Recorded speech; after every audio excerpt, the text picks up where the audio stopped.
আজকের পৃথিবীর সবচাইতে আলোচিত এবং ঘটনাবহুল ভূখণ্ডসমূহের অন্যতম হল সিরিয়া। একজন মুসলমানের কাছে মক্কা এবং মদিনার পরে তৃতীয় সবচেয়ে গুরুত্বপূর্ণ এবং পবিত্রতম ভূখণ্ড হল সিরিয়া। কারণ রাসূল করিম সাল্লাল্লাহু আলাইহি ওয়াসাল্লামের বহু তাৎপর্যপূর্ণ ভবিষ্যৎবাণী রয়েছে সিরিয়াকে কেন্দ্র করে। আজকের সিরিয়ার প্রাচীন এবং ঐতিহাসিক নাম ছিল শাম। এই শামকে কেন্দ্র করে যতগুলো বর্ণনা হাদিসের কিতাবসমূহে পাওয়া যায়, সেই শামের সীমানা অবশ্য আজকের সিরিয়া থেকে বেশ খানিকটা বিস্তৃত এবং বড় ছিল। সিরিয়া, জর্ডান, ফিলিস্তিন এবং লেবানন এই দেশগুলো মিলে ছিল তখনকার শাম। অবশ্য তখনকার শামের সবচেয়ে প্রধান এবং বড় অংশ যেহেতু আজকের সিরিয়ায়, সেই জন্য সিরিয়াকেই সাধারণত শাম বলা হয়। শাম বা সিরিয়ার প্রধান এবং অন্যতম বৈশিষ্ট্য হলো যুগে যুগে আল্লাহ সুবহানাহু ওয়া তাআলার পক্ষ থেকে বিভিন্ন নবী রাসূল যে সারা পৃথিবীতে এসেছেন, তাদের সবচেয়ে বড় অংশ এবং সবচেয়ে বেশি সংখ্যক নবী রাসূল এসেছেন এই শাম বা সিরিয়া। শাম বা সিরিয়া এটাই কিয়ামতের ময়দান হবে। কিয়ামতের দিন লোকেরা এখানেই সমবেত হতে থাকবে। এর বাইরেও শাম বা সিরিয়া প্রসঙ্গে রাসূল করিম সাল্লাল্লাহু আলাইহি ওয়াসাল্লামের আরো অনেক গুরুত্বপূর্ণ মন্তব্য এবং বক্তব্য রয়েছে। সামান্য কয়েকটি বক্তব্য আজ আপনাদের সম্মুখে আমরা পেশ করতে চাই। তার মধ্যে এক নম্বর হলো সহিহ বুখারীতে বর্ণিত হয়েছে, নবী আলাইহিস সালাম বলেছেন, লা তাযালু তায়ফাতুম মিন উম্মতি মানসুরিন লা ইয়াদুররুহুম মান খাযালাহুম হাত্তা তাকুমাস সাআহ। অর্থাৎ আমার উম্মতের মধ্যে একটা বিশেষ শ্রেণী, বিশেষ কিছু লোক থাকবে, একটা দল থাকবে যারা সত্যের পক্ষে লড়াই করতে থাকবে, আল্লাহর সাহায্য তাদের সঙ্গে থাকবে এবং তারা এই সত্যের পক্ষের লড়াইকে অব্যাহত রাখবে কিয়ামত কায়েম হওয়া পর্যন্ত। তাদেরকে যারা পর্যদস্ত করতে চায়, অপমান করতে চায়, ক্ষতি করতে চায়, তাদের কেউই তাদের কোনো ক্ষতি করতে পারবে না।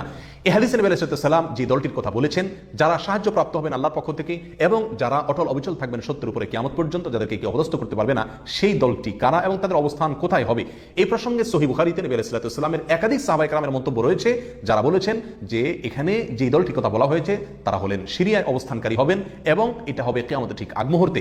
তাবরানীর এক বর্ণনা নবী আলাইহিস সালাম নিজেও বলেছেন আল্লাহ সাহায্যপ্রাপ্ত সেই দলটি থাকবে সিরিয়ায় বা শামে। সিরিয়া প্রসঙ্গে দ্বিতীয় হাদিসটি বর্ণিত হয়েছে সহিহ বুখারীতে। বিখ্যাত সাহাবী আব্দুল্লাহ ইবনে ওমর রাদিয়াল্লাহু তাআলা আনহু বলেছেন, রাসূল করিম সাল্লাল্লাহু আলাইহি ওয়াসাল্লাম ইরশাদ করেছেন, আল্লাহুম্মা বারিক লানা ফি শামিনা ওয়াফি ইয়ামানিনা, অর্থাৎ আল্লাহ আমাদের সিরিয়ায়, আমাদের ইয়ামানে আপনি বরকত দান করুন। এই কথা বলার পরে উপস্থিত লোকেরা বলল, ইয়া রাসূলুল্লাহ ওয়াফি নাজদিনা, আমাদের নজদেও আল্লাহ বরকত দান করুন, সেই দোয়া করুন আপনি। নবী আলাইহিস সালাম তাদের কথায় কর্ণপাত না করে আবারও বললেন, আল্লাহুম্মা বারিক লানা ফি শামিনা ওয়াফি ইয়ামানিনা। লোকেরা আবারও বললেন, ওয়াফি নাজদিনা, আমাদের নজদেও। নবী আলাইহিস সালাম তখনও একই কথার পুনরাবৃত্তি করলেন এবং পরিশেষে বললেন, নাজদ সেই জায়গায় তো ফিতনা ফাসাদ হবে, সেখানে তো হত্যা মারামারি খুনাখুনি হবে, সেখানে তো ভূমিকম্প দেখা দিবে এবং সেখান থেকে তো শয়তানের শিং উত্থিত হবে, সেখান থেকে তো শয়তানের শিংয়ের আবির্ভাব ঘটবে, বের হবে। এখানে নাজদ বলতে কোন এলাকাকে বোঝানো হয়েছে, এই প্রসঙ্গে মুহাদ্দিসিন ইকরামের বেশিরভাগের মন্তব্য হলো নাজদ বলতে ইরাককে বোঝানো হয়েছে।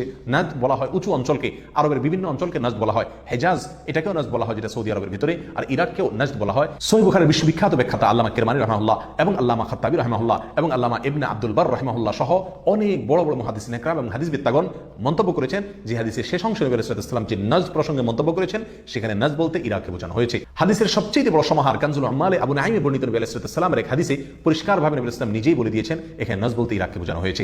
যাই হোক, এই হাদিস থেকে আমরা বুঝতে পারলাম বরকত নবী আলাইহিস সালাম চেয়েছেন আল্লাহর কাছ থেকে এই শাম বা সিরিয়ার জন্য। তাহলে এই শাম বা সিরিয়া এটা গুরুত্বপূর্ণ একটি জায়গা এবং নবী সাল্লাল্লাহু আলাইহি ওয়াসাল্লামের কাছে খুবই প্রিয়, আল্লাহর কাছে খুবই তাৎপর্যপূর্ণ একটি ভূখণ্ড। তৃতীয়ত যে হাদিসটি আমরা এই প্রসঙ্গে পেশ করতে চাই, সেটি বর্ণিত হয়েছে সুনানে আবু দাউদে এবং মুসনাদে আহমদে। নবী আলাইহিস সালাম থেকে বর্ণনা করেছেন আব্দুল্লাহ ইবনে হাওয়ালা রাদিয়াল্লাহু তাআলা আনহু, তিনি বলেন যে রাসূল করিম সাল্লাল্লাহু আলাইহি ওয়াসাল্লাম আমাকে বলেছেন, দেখো যখন তুমি দেখবে যে খেলাফত পবিত্র ভূমিতে অবতরণ করেছে, নেমেছে, এসেছে, প্রতিষ্ঠিত হয়েছে, তখন তুমি ধরে নিবে যে কিয়ামত খুবই সন্নিকটে এসে গেছে। এই হাদিসে নবী আলাইহিস সালাম পবিত্র ভূমিতে যে খেলাফত অবতরণ করলে কিয়ামত নিকটবর্তী এটা বোঝা যাবে বলেছেন। এখানে পবিত্র ভূমি বলতে তিনি কি বুঝিয়েছেন, এই ব্যাখ্যা প্রসঙ্গে প্রায় সকল মুহাদ্দিসিন ইকরামের অভিমত হলো নবী আলাইহিস সালাম এখানে সিরিয়াকে বুঝিয়েছেন। আগে এবং পরে আলোচনাকে পর্যালোচনা করলে সেটাই পরিষ্কার হয়ে যায়। সিরিয়া প্রসঙ্গে চতুর্থ যে হাদিসটি আমরা পেশ করতে চাই, সেটি সুনান তিরমিজিতে বর্ণিত হয়েছে। সেই হাদিস থেকে বোঝা যায় নবী আলাইহিস সালাম সিরিয়াকে গোটা মুসলিম বিশ্বের জন্য হৃৎপিণ্ড হিসেবে অভিহিত করেছেন, মন্তব্য করেছেন। তিনি বলেছেন, সিরিয়ার লোকেরা যখন খারাপ হয়ে যাবে, মন্দ এবং খারাপ দিক যখন সিরিয়ার লোকদেরকে গ্রাস করবে, ছেয়ে যাবে, তখন তোমরা ধরে নিবে পৃথিবীর কোনো জায়গায় আর কোনো ভূখণ্ডে মুসলমানদের মধ্যে আর কোনো কল্যাণ অবশিষ্ট নেই। অর্থাৎ হৃৎপিণ্ডের মতো সিরিয়ার মানুষের মধ্যে যখন পচন ধরবে, তখন গোটা দেহে, গোটা মুসলিম বিশ্বের মধ্যেই পচন তার আগেই ধরে গেছে, এটা পরিষ্কারভাবে বোঝা যাবে। এই হাদিস থেকেও সিরিয়া অত্যন্ত গুরুত্বপূর্ণ ভূখণ্ড, সেটা পরিষ্কারভাবে আমরা বুঝতে পারি। সিরিয়া প্রসঙ্গে 5 নম্বর হাদিসটি বর্ণনা করেছেন আবু হুরায়রা রাদিয়াল্লাহু তাআলা আনহু, আর এটি বর্ণিত হয়েছে সুনানে ইবনে মাজাহ।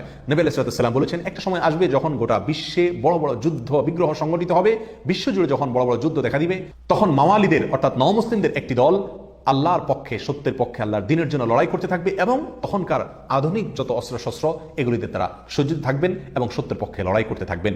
তাহলে চরম সংকটময় পরিস্থিতিতে আল্লাহ সুবহানাহু ওয়া তাআলার একটা বিশেষ সাহায্য এবং অনুগ্রহ আমরা দেখতে পাচ্ছি, আর সেটা অবতীর্ণ হবে, সেটা নাজিল হবে এই সিরিয়ার দামেস্ক নামক শহরে। নাম্বার 6, সিরিয়া প্রসঙ্গে নবী রাসূলুল্লাহ সাল্লাল্লাহু আলাইহি ওয়াসাল্লামের আরেকটি তাৎপর্যপূর্ণ ভবিষ্যদ্বাণী রয়েছে, যেটি বর্ণিত হয়েছে সহিহ মুসলিমে। বর্ণনা করেছেন সাহাবী নওয়াস ইবনে সুবহান রাদিয়াল্লাহু তাআলা আনহু।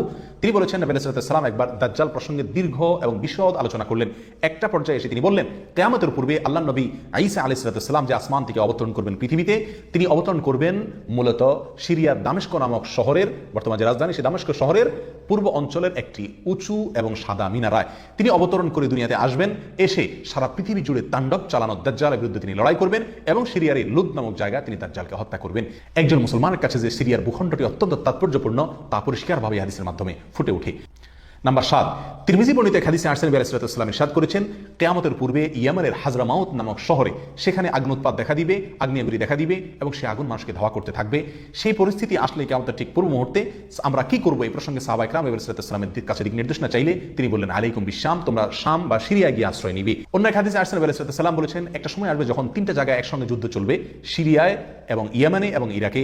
একজন সাহাবী প্রশ্ন করলেন, ইয়া রাসূলুল্লাহ, আমাকে ওই সময় আপনি কোন পক্ষের হয়ে লড়াই করার জন্য নির্দেশ করবেন? নবী আলাইহিস সালাম বলেছেন, তুমি শামের হয়ে অর্থাৎ সিরিয়ার হয়ে তুমি লড়াই করবে, আর যদি সিরিয়ার হয়ে লড়াই করার সামর্থ্য তোমার না থাকে তাহলে ইয়ামানের পক্ষ তুমি অবলম্বন করবে। এই হাদিস একেবারে পরিষ্কারভাবে সিরিয়ার গুরুত্ব এবং তাৎপর্য আমাদের কাছে ফুটিয়ে তুলছে। নাম্বার 8, মুসনাদ আহমদ সহ বহু হাদিসের কিতাবে বর্ণিত হয়েছে, কিয়ামতের পূর্বে যে আগ্নেয়গিরি দেখা যাবে, যে আগ্নেয়ুৎপাত দেখা দিবে, সে আগুন মানুষকে ধাওয়া করতে থাকবে এবং সারা পৃথিবীর মানুষকে ধাওয়া করতে করতে করতে একটা জায়গায় একত্রিত করবে, আর সেটি হলো সিরিয়া। নবী আলাইহিস সালামের ভাষায় আরদুল মাহশারি ওয়াল মানশার, অর্থাৎ সিরিয়াই হবে কিয়ামতের ময়দান। কিয়ামতের সময় সারা পৃথিবী থেকে মানুষ সমবেত হয়ে এই সিরিয়াতেই একত্রিত হতে থাকবে। নাম্বার 9, নবী আলাইহিস সালাম আরেক হাদিসে বলেছেন, মালায়েকাতুল্লাহি বাসিতু আজনিহাতাহুম আলা শাম, আল্লাহর ফেরেশতাগণ সিরিয়ার উপরে তাদের ডানাকে ছেয়ে আছেন অথবা ছেয়ে থাকবেন। এই হাদিস থেকেও শাম বা সিরিয়ার গুরুত্ব করে পরিষ্কারভাবে ফুটে ওঠে। নাম্বার 10, এক হাদিসে আসেন নবী আলাইহিস সালাম তার এক স্বপ্নের বিবরণ দিতে গিয়ে বলছেন যে, আমি একবার শুয়েছিলাম, দেখলাম আমার মাথার নিচ থেকে আল্লাহর কিতাবকে ছিনিয়ে নিয়ে যাওয়া হলো এবং সেটাকে যখন নিয়ে যাওয়া হচ্ছে আমি তাকিয়ে থাকলাম কোথায় নিয়ে যাওয়া হচ্ছে। দেখলাম যে একটা আলোক রশ্মি চলে যাচ্ছে এবং যেতে যেতে সিরিয়ার ভূমি পর্যন্ত সেটা চলে গেল এবং সেখানে গিয়ে অবতরণ করলো। এরপর নবী আলাইহিস সালাম বললেন, আলা ইন্নাল ঈমানা ইযা ওয়াকাআতিল ফিতানু বিশাম, অর্থাৎ যখন সারা পৃথিবীতে ফিতনা ফাসাদ ছেয়ে যাবে তখন ঈমানের ঠিকানা হবে সিরিয়ায়, আর ঈমানদারদের আশ্রয়স্থল হবে, শেষ ভরসা হবে সিরিয়া। সম্মানিত ভাই বন্ধুগণ, এই হাদিসগুলো থেকে পরিষ্কারভাবে ফুটে উঠলো যে মক্কা মদিনার চাইতেও ঘটনা বহুল হবে কিয়ামতের পূর্ব মুহূর্তে শাম বা সিরিয়া নামক ভূখণ্ড।